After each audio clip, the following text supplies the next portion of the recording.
நேற்று எவிக் செய்யப்பட்ட திவாகரை வச்சு இன்னைக்கு இன்டர்வியூ எடுத்திருக்காங்க. ஆக்சுவலாக அதே ட்ரெஸ்ஸில் தான் அவர் 2 நாளுமே இருந்தார். நீங்கள் நல்லா பார்த்தீங்கன்னா சாட்டர்டே எபிசோடு திவாகர் வந்து என்ன காஸ்டியூம் போட்டிருந்தாரோ சேம் காஸ்டியூம் தான் சண்டே எபிசோடு போட்டிருந்தாரு. ஒருவேளை அவர் வெளியில் வரப்போகிறாரு, அவருக்கு ட்ரெஸ் வேணாம் மாற்ற வேணாம்னு நினச்சிட்டாங்களான்னு தெரில. முடிச்சு வெளியில் வந்த கையோட ஜாக்லின் அவர்கள் வந்து இன்டர்வியூ எடுத்திருக்காங்க. அதுவும் அதே ட்ரெஸ்ஸில் தான். ஸோ வெளில வந்துட்டாருங்க. வந்துட்டு கொஞ்சமாச்சும் அவங்ககிட்ட எதனா சேஞ்சஸ் இருக்கும், எதனா மாறி இருப்பான் அப்படின்னு பார்த்தா இன்னமும் அந்த மிருகம் மாறலை. அப்படியே தான் இன்னும் செனத்தவளையாகவே தான் இருக்கான்.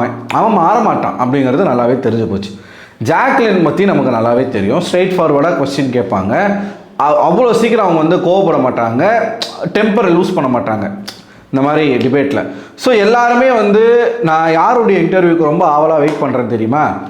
ஒன்று கலாட்டாவில் விஜே நவீன் அவர்களுடைய இன்டர்வியூ, இன்னொன்று ப்ரோவோக் டிவியில் நம்ம ஜோ மைக்கேல் அண்ணனுடைய இன்டர்வியூ. இவங்க 2 பேரோட இன்டர்வியூ இந்த தர்பீஸ் கிட்ட எப்படி அவன் இன்டர்வியூ கொடுக்க மாட்டான்னு நினைக்கிறேன் இவங்க 2 பேர்கிட்டையும். பட் கொடுத்துட்டானா என்ன மாதிரியான செய்கை செய்கிறாங்க அப்படிங்கிறத பார்க்கணும். ஆவலாக இருக்கேன். ரொம்ப பொலைட்டான கேள்விகள் தான் ஜாக்லின் அவர்களால் கேட்கப்பட்டது. யார் இந்த சீசனை ஜெயிப்பான்னு நினைக்கிறீங்க? யார் வந்து டஃப்பான காம்படிஷன் நினைக்கிறீங்க? யார் வந்து வீட்டுக்குள்ளே அடுத்த வாரம் யார் வெளியில் வருவாங்கன்னு நினைக்கிறீங்க?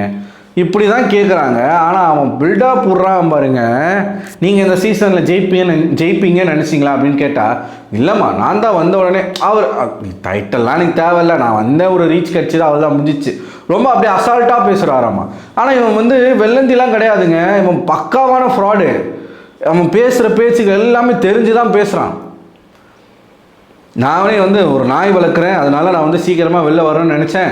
அது மட்டும் இல்லாமல் பிக் பாஸ்குள்ளே இருக்கிறது வந்து எனக்கு வேலை கிடையாது, எனக்கு வெளியில் வேலை இருக்குது. இப்போயே எத்தனை கால்ஸ் வந்ததுன்னு தெரில, நான் போய் தான் பார்க்கணும். பல படங்களில் நான் கமிட் ஆகியிருக்கேன். அப்படி இப்படி அவுத்து விட்றான் பாருங்க. உன் வாய் உன் உருட்டுன்ற மாதிரி இஷ்டத்துக்குன்னு உருட்டுறான். ஜாக்லின் வந்து ஒரு கட்டத்துக்கு மேலே பொறுக்காமல் சிரிக்க ஆரம்பிச்சிட்டாங்க அவங்களே. அவங்க என்ன கேட்குறாங்க, ஏன் பிக் பாஸ் இவர் வரப்போகிறாருன்றது எங்களுக்கு முன்னாடியே சொல்லியிருக்கக்கூடாதா? நான் ப்ரிப்பேர் பண்ணியிருப்பேனே. இவர்கிட்ட யாராலுமே ஆக்சுவலாக அங்கேயும் பேச விடலை, ஜாக்லினும் பேச விடலை. ஒரு கொஸ்டின் கேட்குறாங்கன்னா அந்த கொஸ்டின் கேட்டு முடிக்கிற வரைக்கும் வெயிட் பண்ணணும். கேட்குறாங்க தகுதி தராதரம்லாம் வந்து எதுக்காக பேசுகிறீங்க அப்படின்னு கேட்டால் அவன் என்ன சொல்கிறான், வார்த்தையை விட்டுறாங்களாமா. இவரை வந்து வார்த்தையை விட்டுறாங்களாம். மறண்ட பாருங்க, தமிழ்நாட்டின் நடிப்பு அரக்கன் வாட்டர்மெலன் ஸ்டார் திவாகர் அப்படின்னு ஒரு அறிமுகத்தை பண்ணால் டாக்டரை விட்டீங்க, டாக்டர் திவாகரை விட்டீங்களா? டேய் இன்னுமாடா நீ வந்து டாக்டர்னு சொல்லி சுற்றிக்கிட்டு இருக்க? ஆக்சுவலாக ஃபிசியோதெரபிஸ்டில் பேச்சுலர் டிகிரி முடித்தவங்க டாக்டர்னு தன் பெயருக்கு முன்னால் போடக்கூடாது அப்படிங்கிறது கோர்ட்டினுடைய உத்தரவு. ஒன்லி மாஸ்டர்ஸ் முடித்தா மட்டும்தான் டாக்டர் அப்படிங்கிறத போட்டுக்கணும். அதுவும் டாக்டர் திவாகர் ஃபிசியோதெரபிஸ்ட்னு போடணும், பிபிடின்னு போடக்கூடாது. இவ்வளோ விஷயங்கள் இருக்கும் பொழுது இவன் வந்து டாக்டரை விட்டீங்க, ரொம்ப முக்கியம், நீ டாக்டராக இருந்து மட்டும் என்ன வேணாம், வருது வாயில் நல்லா வருது. கொஞ்சம் கூட மாறலைங்க, கொஞ்சம் கூட ஒரு பர்சன்ட் கூட அவன் மாறலை, அப்படியே தான் இருக்கான். தகுதி தராதரம்லாம் எதுக்காக பேசுகிறீங்க அப்படின்னு கேட்டால், அதாவது ஸ்ட்ரைட்டாக மூக்க தொட்டால் பரவாயில்ல, சுற்றி வரான். அவங்க தான் வந்து பேசுகிறாங்க. அவங்க வா போன்னு பேசும்போது வந்து நம்ம அந்த கேள்வி கேட்க வேண்டியது இருக்குது. நம்ம படிச்சிருக்கோம், நம்ம டாக்டராக இருக்கோம், எவ்வளோ பெரிய இதில் இருக்கோம், நம்மக்கிட்ட வந்து அந்த மாதிரி பேசும்போது அவங்க பேசுனா தான் நாம் பேசுவோம்மா. நீங்கள் நல்லா பார்த்தீங்கன்னா நானும் எங்கேயுமே பேச மாட்டேம்மா. இவர் வந்து ரொம்ப டீசெண்டாக பேசுவாராம்மா, யாரையாச்சும் பிடிக்கலன்னா ஒதுக்கி வச்சுருவாராம்மா, பேச மாட்டாராம்மா, என்னென்னமோ உருட்டுறாங்க. ஜாக்லின் ஒரு பக்கம் இருந்து சிரிச்சுக்கிட்டே இருக்கிறாங்க. ரைட்டு நீ பேசு, நீ ஏன் பேச மாட்டே பேசு அப்படின்ற மாதிரி சிரிச்சுக்கிட்டே இருக்காங்க. கடைசி வரைக்கும் ப்ராப்பரான ஆன்சரே வரல. கானா வினோத்துக்கும் அவருக்கும் உள்ளக்கூடிய பிரச்சனைகள் வந்து பேசப்படுது. அப்போ வந்து கானா வினோத்தை டைட்டில் வின் பண்ணிட்டா என்ன பண்ணுவீங்க அப்படின்னு கேட்டால் உடனே வின் பண்ணிட்டோமேவா, ஒன்றும் பிரச்சனை இல்லையே. ஆனால் அவரோட பிஹேவியரை மாற்றிக்கணும், அவர் மாற்றிக்கலன்னா கஷ்டமா. பார்வதி ஜெயிப்பாங்களான்னு கேட்டாலும் இல்லைன்றான், வியானா ஜெயிப்பாங்கன்னு கேட்டாலும் இல்லைன்றான், திவ்யாவை கேட்டாலும் இல்லைன்றான், யார் பேரை சொல்லி கேட்டாலும் இல்லைன்றான்.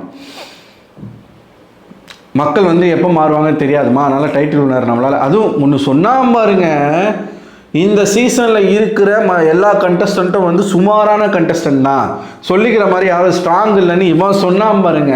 அங்கே தான் ஜாக்லின் சிரிச்சாங்க. இவர் சொல்கிறாரு ஜாக்லின் கிட்ட, யார் டைட்டில் வின் பண்ணுவாங்க நீங்கள் நினைக்கிறீங்கன்னு கேட்டால், இப்போ இருக்கக்கூடிய கண்டஸ்டன்ஸ் எல்லாருமே சுமாரான கண்டஸ்டன்ட் தான், அதனால் யார் ஜெயிப்பாங்களாம் நம்மளால் சொல்லவே முடியாது. உங்களுக்கு புரியுதா அவன் என்ன ட்ரை பண்ணுறான், என்ன முயற்சி பண்ணுறான்னு புரியுதா? அவன் வாயால் யாரையும் ப்ரைஸ் பண்ணிடவே கூடாது. அவனுக்கு அதை யாரோ ரொம்ப அழுத்தமாக சொல்லி கொடுத்துருக்காங்க. நீ ஒருத்தரை ப்ரைஸ் பண்ணிட்ட அப்படின்னா, இல்லை அந்த என்பிடியில் இதெல்லாம் வருமானு தெரில, ப்ரைஸ் பண்ணினா அவங்க வந்து வளர்ந்துருவாங்க. அதனால் நீ யாரையுமே ப்ரைஸ் பண்ணக்கூடாது, நீ உன்னை மட்டுமே தான் ப்ரைஸ் பண்ணிக்கணும் அப்படின்றத ரொம்ப ஸ்ட்ராங்காக இவர் மனசுக்குள்ளே யாரோ அழுத்தி சொல்லியிருக்காங்க போல். அதனால் இவன் யாருக்குமே கிரெடிட்டை கொடுக்க மாட்டான், யாரையுமே புகழ்ந்து பேச மாட்டான். இவன் சொல்கிறான் அங்கே இருக்கிற கண்டஸ்டண்ட்லாம் சுமாரான கண்டஸ்டண்ட்டான், யாருமே தெரியாதான்.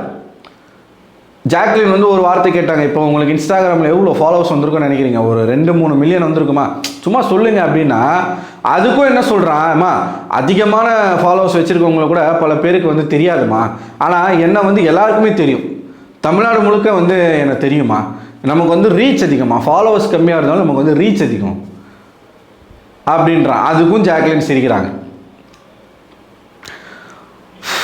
மனுஷனாக பிறந்தா ஒரு இடத்துல ஒரு தப்பு பண்ணுறோம், அது வந்து தப்புன்னு தெரியுது, 4 பேர் சொல்கிறாங்க, இல்லை 4 பேர் சொல்கிறது நமக்கு புரியலை, அதனால் லைவான ஒரு எக்ஸ்பீரியன்ஸ் நமக்கு கிடைக்குது, சேனலை விட்டு நம்ம தூக்கிட்டாங்க, ஒரு ஷோவில் இருந்து நம்மளை பாதியில் தூக்கியிருக்காங்க, எதுக்காக தூக்குனாங்க, நம்ம என்ன பண்ணோம், அது தப்பா சரியா, இதை யோசிக்கிறவன் தானே மனுஷன். இப்போ கூட நீங்கள் ஏன் வெளியில் வந்தீங்கன்னு நீங்கள் நினைக்கிறீங்கன்னு கேட்டால், அவர் டாஸ்க் பண்ண மாட்டாராமா, அதனால மக்கள் வெளில அனுப்பிட்டாங்களாமா. ஜாக்லின் கேட்குறாங்க, டாஸ்க் பண்ணலைன்றதுனால தான் நீங்கள் வெளியில் வந்ததா நினைக்கிறீங்களா? ஆமாம்மா, எனக்கு வந்து டாஸ்க் வந்து பண்ண தெரியாதுமா, நான் ஸ்கூல் காலேஜ்லலாம் கூட நான் நல்லா அவுட்ஸ்டாண்டிங் ஸ்டூடெண்ட்டுமா, நான் நல்லா படிப்பேன், எந்த ஸ்போர்ட்லேயுமே நான் கலந்துக்க மாட்டேன், அதனால் எனக்கு பேசிக்காகவே டாஸ்க் வராதுமா. அந்த வீட்டுக்குள்ளே வந்து நம்மளுடைய நடிப்பை வந்து நம்ம கொட்டியிருக்கோம், அதை வந்து யாரெல்லாம் எடுத்து குடிக்கிறாங்களோ அவங்களாம் என்ன மாதிரி ஒரு சிறந்த சனத்தவளையாக வளருவாங்க அப்படின்னு பேசிக்கிட்டே இருக்காங்க. கொஞ்ச நேரம் கூட அந்த இன்டர்வியூ கேட்க முடியல. இங்கே வந்துமாடா, வெளியில் வந்துமாடா தற்பெருமை பேசுவ, யாரா நீ, எங்கேருந்துடா வந்திருக்க, உன்னை எப்படா அந்த சமுதாயம் வந்து சும்மா விட்டுருக்கு, இதெல்லாம் கேட்க தோணுது நமக்கு. இன்னைக்கு இருந்திருக்கணுங்க, இன்னைக்கு திவாகர் இருந்திருக்கணும், விஜய் சேதுபதி பையன் வந்த அன்னைக்கு திவாகர் இருந்திருக்கணும். அப்போ திவாகர் என்ன சொல்லுவான், அங்கே வெளியிலேயே ஜாக்லின்கிட்டே தான் சொல்கிறான், நான் எல்லாரும் வந்து அங்கே இருக்கிறவங்களாம் பார்த்தீங்கன்னா டேரக்டர் பொண்ணு, யாரை சொல்கிறான், கனி, டேரக்டர் பையன் பொண்ணு, இல்லை அவங்கள தெரிஞ்சவங்க இவங்கள தெரிஞ்சவங்க அப்படிலாம் இல்லைம்மா, நான் வந்து 2021 அப்புறம் தான் பட்டன் ஃபோன்லேருந்து ஆண்ட்ராய்டு ஃபோனுக்கே மாறினேன், நான் வந்து இன்ஸ்டாகிராம் ஆரம்பித்து 1.5 வருஷம் தான் ஆகுது, 11 மாதத்தில் நான் ஃபேமஸ் ஆகிட்டேன், ஆல் இண்டியா ஃபிகர், நான் வந்து ஹீரோவாக ட்ரை பண்ணிக்கிட்டு இருக்கேன். அவங்க என்ன சொல்கிறாங்க, உங்களுடைய காம்போவும் கானா வினோத்தோடைய காம்போவும் நல்லா இருந்துச்சு, ஏன் அது வந்து நீங்கள் சின்னதாக எதுனா சொன்னால் கூட எதுக்காக அவ்வளோ கோவப்படுறீங்க அப்படின்னு கேட்டால், இந்த வெங்காயம், இந்த விளங்காதவன் வீணாக போனவன் ஹீரோ ஆகிறதுக்கு ட்ரை பண்ணுறானாமா, அதனால் இந்த காமெடிக்குள்ளே போய் மாட்டிக்கூடாதான். ஜாக்லின் அப்பவும் ஒரு கேள்வி கேட்குறாங்க, பெரிய பெரிய ஹீரோஸ் எல்லாமே கூட காமெடி பண்ணுறாங்களே, அப்போ அதெல்லாம் வந்து நீங்கள் என்ன நினைக்கிறீங்க அப்படின்னு கேட்டால், அவர் வந்து பேச்சு சரி கிடையாதுமா, நமக்குன்னு ஒரு இமேஜ் இருக்குல்ல, நம்ம ஹீரோவாக ட்ரை பண்ணிக்கிட்டு இருக்கோம், இப்போ எத்தனை பேர் கால் பண்ணாங்க, அப்படி போயிடுறான். டேய் அப்பா சாமி யாரா நீ அப்படின்ற மாதிரி தான் இருந்துச்சு. சரி, கடைசியில் முடிக்கும்போது உங்களுடைய சிரிப்பு வந்து நீங்கள் ரொம்ப அழகாக இருக்குன்னு நீங்களே சொல்லிட்டு இருப்பீங்களா, அந்த ஸ்மைலை ஒரு வாட்டி பண்ணுங்கள், ஸ்மைலிங் ஸ்டார்னு ஒரு பேரை சொன்னாங்க, இவர் சிரித்தவொடனே ஸ்மைலிங் ஸ்டார்னு சொன்னாங்க. அப்போ என்னதுமா சொல்கிறான், எனக்கு இன்னொரு பேர் இருக்குமா, வாட்டர்மெலன் ஸ்டார் மட்டும் இல்லை, ரொமான்டிக் ஸ்டார் அப்படிங்கிற இன்னொரு பேரும் இருக்குது அப்படின்னு சொல்லிட்டு மறுபடியும் சிரிக்கிறான்.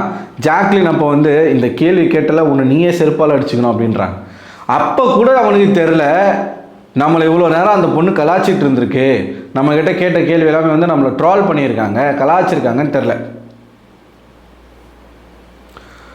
சீரியஸாக சொல்கிறேன், நான் வந்து என் லைஃப்பில் இந்த அளவுக்கு தற்பெருமை பேசுகிற ஒருத்தரை நான் பார்க்கல. மீராமித்துனை பார்த்தேன், மீராமித்துனுக்கு அப்புறம் இவனை தான் நான் பார்க்குறேன். மீராமித்துனே தேவையில்லை அப்படிங்கிற அளவுக்கு இவன் யோசிக்க வச்சிட்டான்.